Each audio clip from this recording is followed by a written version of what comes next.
Şu günler Daşoz ve Lebap vilayetlerinde giyin gerimli arasaçılık ve avatlayış işleri geçirilýär. Bu işler Cemaat Hocalygy Müdürlüğünün ve idari kärhanalaryň işgärleri tarapyndan amal edilýär.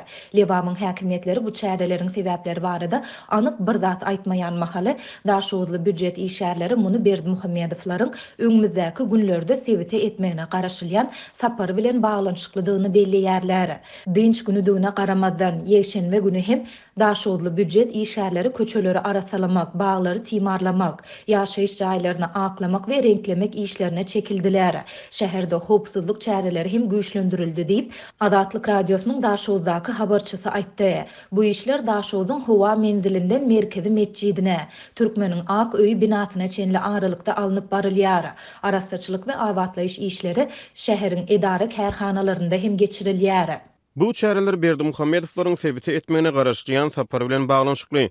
Berdimuhammedowylaryň atasy, ogly we agtygy Oglawat Berdimuhammedowynyň hatirasyna 5 welaýatyň merkez mesçitlerine sadaka berjekdigi aýdylýar. Bu sadakalaryň any günlerine gawatlanyp any aşamy berilmegine garaşlýar. Ýöne adatça bolşýaly bu barada anyk bir zat aýdylmaýar. Dip Daşozly büdjet işgäri anonimlik şertinde aýtdy. Büdjet işgärleriniň bir näçesiniň aýtmagyna görä ýurdun käbir köçelerine we seýilgählerine Oglawat Berdimuhammedowanyň adynyň dakyljakdygy barada hem gurrunlar bar. Türkmenistanyň prezidenti Serdar Berdimuhammedowyň enesi, halk maslahatynyň başlygy Gurbanuly Berdimuhammedowyň ejesi Oglawat Berdimuhammedowa 7 aprelde 86 ýaşynda aradan çykdy. Munyň ideýany ýurdun mesçitlerinde din vekilleri merhumyň hormatyna aýat tövir okumak we Gurhan kitabyny hatym etmek bilen borçlandyryldy. Geçen hepde Balkan vilayetinde habarçymyz prezidentiň enesini hatyralap, yerli ýaşaýjylaryň hasabyna anny aşamlarynyň berilýändigine habar berdi.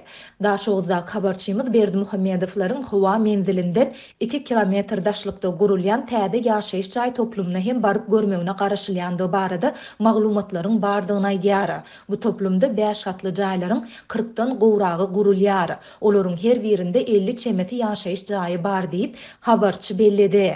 Lewapda habarçymyz hem Türkmenabad şäherinde aprel aýynyň 20-sinden bäri günde diýenýaly ýowar geçirilýändigini, köçeleriň süpürilip haşal otlardan arasalanýandygyny aýdýar. Bu işleri edara kärhanalaryň her birinden işgär sanyna görä 8-10 adam gatnaşdyrylýar. Şäheriň Adatlyk köçetiniň we Türkmenabad-Aşgabat demir ýolunyň ugrunda hassa güýçlendirilen görnüşde ýowar geçirilýär. Her edara 500 metr yer paýlanyp berildi we bu ýeri haşal otlardan, hapalardan arasalamak talap edildi. Arasaçylyk işleriniň tutýan meýdany ite Zergar etrapçasyna çenli 10 kilometre uzap gidýär. Dip habarçy bellidi. Habarçy soňky günlerde şäheriň dürli künjeginde şol sanda şäher häkimliginiň aktlar dalynda köpçüliklerin çärelerini geçirilmeginiň ýygjamlaşandygyny, olary esasanam milli köýnekdäki aýal gyzlaryň gatnaşdyrylýandygyny hem aýtdy.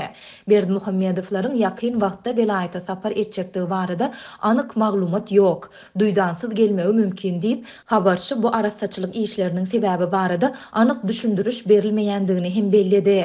Türkmen häkimetleri we media serişdeleri döwlet emeldarlarynyň sevitleri etjek saparlary we oňa görülýän taýýarlyklary barada öňünden habar bermeýärler. Adatlyň bu barada yerli häkimetlerden kommentari almak synanşyklary hem başa barmady. Şol sebäpli saparyň amala aşjakdygy ýa aşmajakdygy soňky pursada çenli nämälim bolup galýar. Ýöne Türkmenistanda şeýle arasaçylyk we awatlaýyş işleri adatça prezidentiň ýa-da ýokary derejeli döwlet emeldarynyň sevitleri etjek saparlarynyň öňü syrasynda geçirilýär.